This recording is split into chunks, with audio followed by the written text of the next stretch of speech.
వికారాబాద్ జిల్లా కుల్కచర్లలో ఒక ఘోరం చోటు చేసుకుంది. ఒకే ఇంట్లో నలుగురు మృతి చెందిన ఘటన ఇప్పుడు సంచలనంగా మారింది. భార్య, కూతురు, వదిన ప్రాణాలను తీశాడు యాదయ్య అనే వ్యక్తి.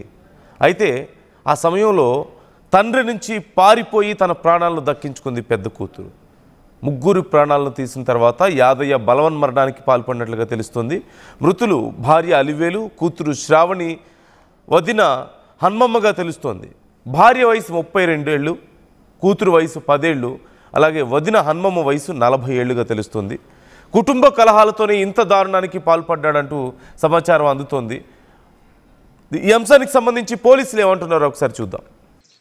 తెల్లవారుజామున కులబ్చెర్లలో ఒక 100 కాల్ రావడం జరిగింది.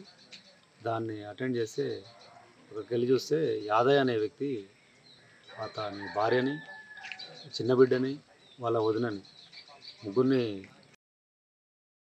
వాళ్ళ పెద్ద బిడ్డని కూడా చంపడానికి ప్రయత్నం చేసి ఆ అమ్మాయి తప్పించుకొని పారిపోయింది. ఆ తర్వాత అతను కూడా ఇంట్లో దీని విషయంలో ప్రాథమికంగా మేము విచారణ చేస్తాము. దీని మీద ఫిర్యాదు తీసుకున్న తర్వాత ఫర్దర్గా డీటెయిల్స్ మేము అప్డేట్ చేస్తాం.